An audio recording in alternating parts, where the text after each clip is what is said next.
So this video is different. We've talked about the pain, the confusion, and the healing, but today I want to talk about what happens on the other side of all that. Because many of you didn't just survive the narcissist. You came out of that fire with something they never saw coming.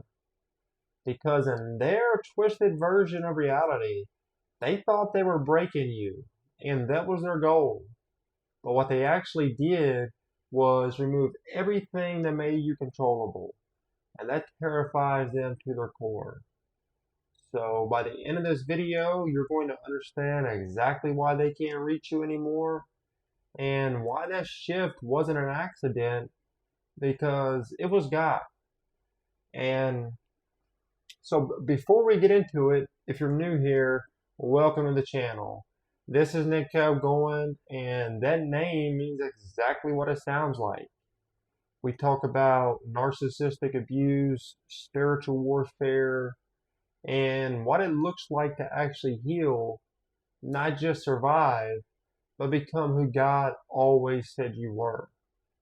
So if that's what you've been looking for, you're in the right place. So make sure you subscribe and stay tuned, and I appreciate the support. Now let's get into it. I want you to imagine who you were before, the version of you that needed to be understood by people who had already made up their minds about you. That the version that over-explained itself, apologized for things that wasn't your fault, and kept going back, not because you were weak, but because you genuinely love people who use that love as a handle to grab you by. See, that version of you was reachable, and the narcissist in your life knew exactly how to reach you. They knew that if they gave you the silent treatment long enough, that you'd come knocking. And they knew that if they questioned your memory, your feelings, or your perception of reality, that you start doubting yourself instead of doubting them.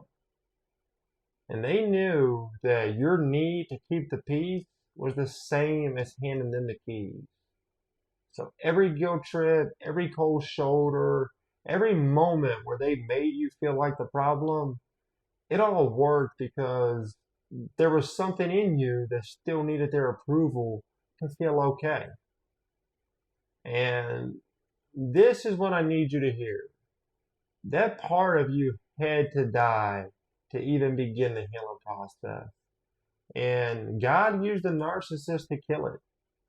And Genesis 50:20 says that what the enemy meant for evil, God meant for good. And Joseph's brothers, they sold him into slavery. And they thought they were into him. They thought they were taking him out.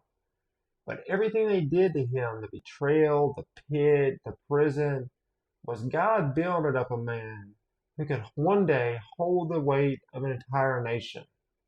And the enemy thought he was destroying the assignment, but he was actually funding it.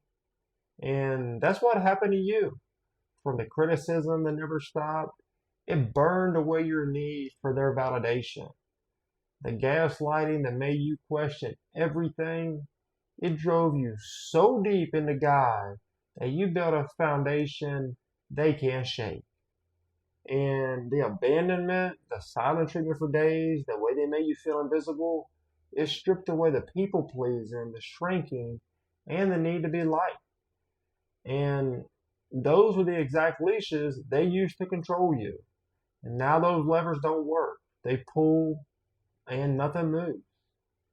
And here's the part that matters most. You've been somewhere they have never been. You've been at the bottom, the real bottom, where there's nothing left to lose and nothing left to perform for. And you found out that that bottom had a floor, a solid floor, and that floor was God. And most people spend their entire lives managing the fear of that place. But you actually went there and you came back standing taller. And that's not trauma. That's forging, my friends. And a blacksmith, doesn't put a sword in fire to destroy it. The fire is the whole point.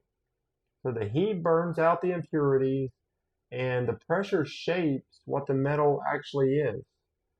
So God allowed that fire because he already knew what was inside you. The narcissist was just the heat. And this is what they didn't anticipate. They built their whole strategy around a version of you that no longer exists. You don't operate the same way anymore. You watch before you speak. You move in silence. You don't announce yourself or explain your next step to people who haven't earned that access. And something shifted in the way you read a room, the way you can feel a manipulation forming before it fully arrives, the way certain words land differently now because you've heard the pattern underneath it before. And Isaiah 54:17 says, "No weapon formed against you shall prosper." And I think many of us read that as a promise about protection. But I want you to read it as a description of what you've become. And the weapons don't prosper not just because God is covering you, but because you are no longer the person those weapons were designed for. And they built those weapons to fit the old version of you. Your insecurities, your need for validation, the fear of abandonment. That was their custom toolkit, and it was effective for many years. But now that toolkit is useless, and you become a country they have no passport to. And there are three things that now make you a genuine spiritual threat to the narcissist. The first is that you can be triggered and to react to the same way you used to.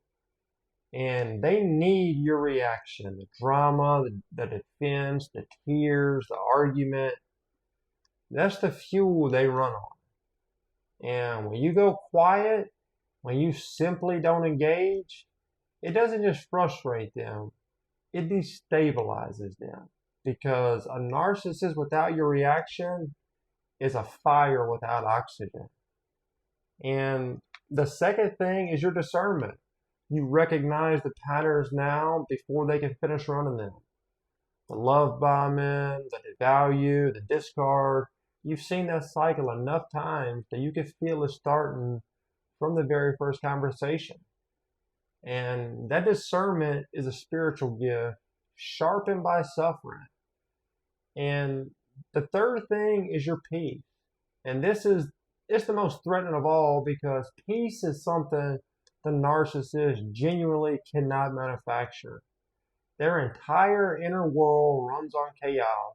So when you walk in settled, when you don't need their approval or their attention, when your joy isn't connected to whether they're happy with you, that peace is a confrontation that they don't know how to answer. And this isn't bitterness. Bitterness means you're still surprised by what they did. This is simply being awake.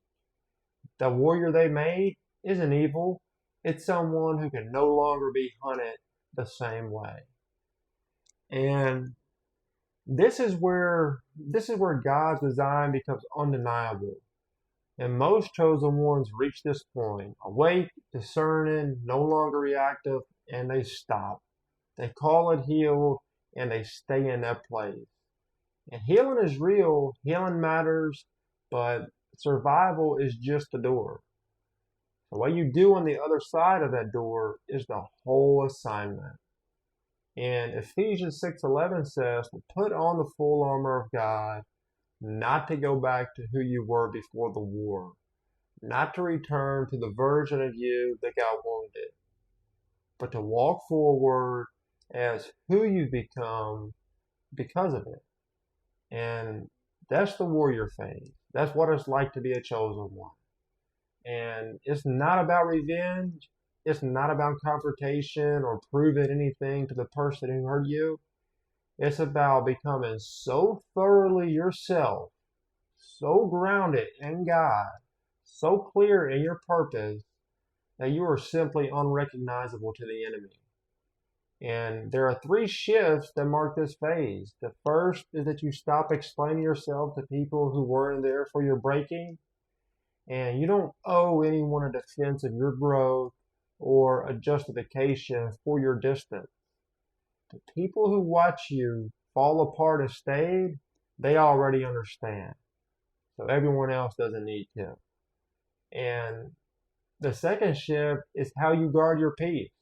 Not defensively, not out of fear, but with the same intention God uses to guard his children. And because there's a difference between someone who is at peace because nothing bad has happened yet, and someone who is at peace because they've already been through the worst and chose God anyway. So you are the second person now. That peace doesn't need to be explained or defended. It just needs to be protected deliberately, consistently, and absolutely without apology. And the third shift is that you build in silence. The narcissist can't sabotage what they can't see. They can't diminish a dream they don't know anything about. And they can't poison a relationship that they have no access to. And your quiet is not withdrawal, it's strategy. And your absence from their orbit is its own statement. And it's louder than anything you could ever say. And God didn't walk you through all of that. The gaslighting, the betrayal, the long nights where you weren't even sure what was real, just for you to go back and stand in front of someone who never saw your worth, trying to make them finally see it this time. That's not the assignment. The assignment is moving forward, and the warrior doesn't look back at the fire to prove it burned hot. They carry the strength it built and they move on. And they thought they were into you, but what they were actually doing was building you. One betrayal, one silent treatment, one discarded version of yourself at a time. And what God forged in that fire, it was never for them. It was always for your purpose, your calling, and the people you're going to reach because you survived what tried to bury you. And so that's really all I have in this message, everyone. I really, really hope you got something from it that you can take and apply to your very own journey. So if you want to keep walking this warrior path, subscribe and stay around because we're going to keep talking about what it means to be a chosen one. And so take care, guys. I will see you in the next one. Have a great Sunday.